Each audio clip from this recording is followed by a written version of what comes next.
So here we go with another makeup tutorial. This one is for my Queen of the Night makeup.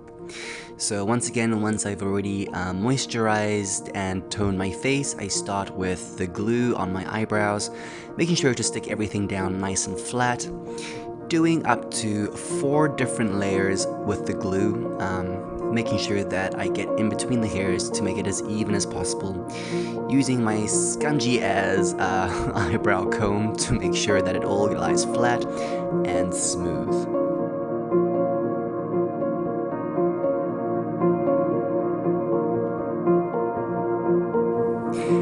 After that, I then set and prime my face with some primer and start with my contour color onto the outside edges of my face, making sure I get the big shapes, including my jawline, neck, and down into my chest if I need to blend to make sure the color seems even.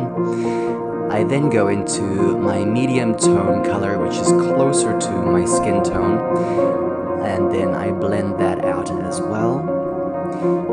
And then finally I go in with my white into my highlight areas, my eyelids, the inner areas of my cheeks, the top of my lip, and the middle of my brow. And I blend everything out, then setting everything with a nice translucent powder.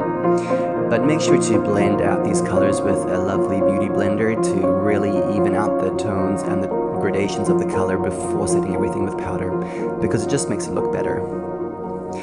Then I start carving out my cut crease with a neutral color on a flat angled bristle paintbrush, not a makeup brush, this is literally a paintbrush, and I carve out the shape that I want my eye to have, working from the inside corner right out to the edge. I then also take the outside edge and work it in towards the eye, looking straight into the mirror to make sure that I create the shape that I want to see and not necessarily following the actual contours of my face.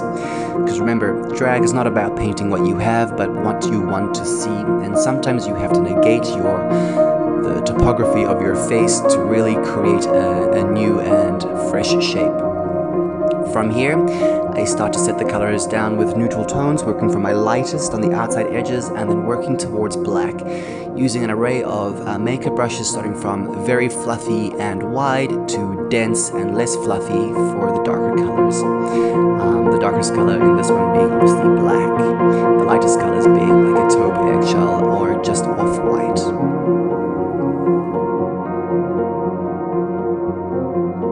I like to concentrate the color on the outside edges of my eyes, really just to sink that socket back and help it lift the eye, give it a more feminine shape. And also don't forget to use the same technique on the bottom eyelid as well. I go back and forth with white or setting powders to really blend with a nice fluffy brush to make the colors really smooth and the transitions really seamless. I feel that this gives a really sort of like blended airbrushed look, and it just makes it look super, super pretty.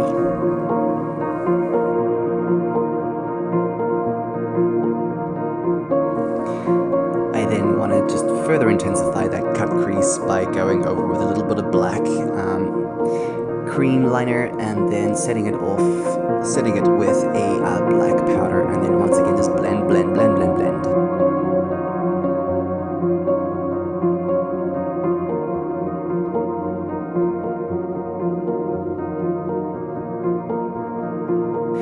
So now I take my white cream liner, the Kryolan paint stick in 00, and I'm just painting that onto my eyelid as a base, and then using my finger to blend out the edges into the black. And then to set the stickiness, I then use Mind Your Own Business UV color pots. They're pigments, super, super bright, super, super UV. And I'm patting that gently onto the tacky white to set the white. For this one, I'm just using a fluorescent yellow and a fluorescent green because I thought it'd be super, super cool using LED lights, and it really kind of gives it a bit of a shine. And the pigments are super bright. From here, I then take a liquid black liner and I draw, obviously, my cat eye, and I blend out the edge of the black with a black powder, just to soften it a bit, but keeping the edges that I want sharp, unblended. Then I move to my eyebrows. I paint my eyebrows on with a neutral color first, and then I take my eyeliner and work from the outside edge towards the inner edge, blending with the black powder. And then with any mistakes that I have, I then take the white up onto the brow bone and clean up the line. This also serves to highlight the brow bone. And just using that same angled brush, I then feather out the white liner into the makeup and then set that with a white powder.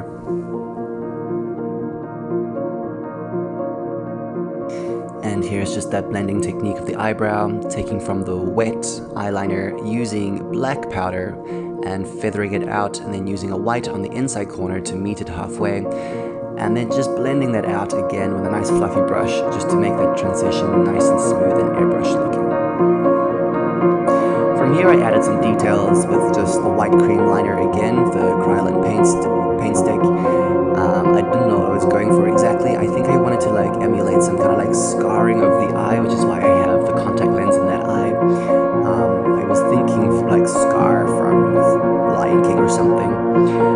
Adding in my 1920s inspired blush really high on the cheek. I also used the color on my chin and the roundness of my forehead just to really feminize my face, but also because I believe it just makes me look more pretty. And to cut the jaw, I then take some bronzer. Finishing touches for this are obviously the cat eye in a corner with my liquid liner and my signature white liner on my bottom tear line. Was it waterline, sorry? Waterline and inside corner. I feel like this is one of my signature sort of makeup additions.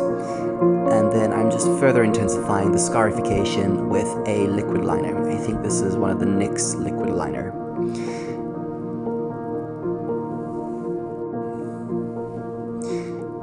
To finish off this makeup, I then just go over the general shapes. I finish off the eyelashes with mascara and then lashes. I haven't shown the application of this because I forgot to record it. For the lips, I draw out the overdrawn lips first with a black liquid cream from a makeup palette that I have from AliExpress. And then I went over that again with the Jeffree Star black, I think it's a lip suede. I can't remember the actual color of it right now, but it is super, super pigmented and holds fast. So it was quite funny taking this off at the end. I also added a Jeffree Star shimmer to the high bones of my cheeks and added in a few beauty spots. And then of course pulling the costume together is always the best part because it all comes together. And here it is. This is the look, Queen of the Night, my glam armor, Baroque inspired nightmare fantasy with a full tulle skirt. I was living for it. This kind of sums up my feelings of quarantine. I hope you enjoyed the process. I'll catch you guys next time. Ciao.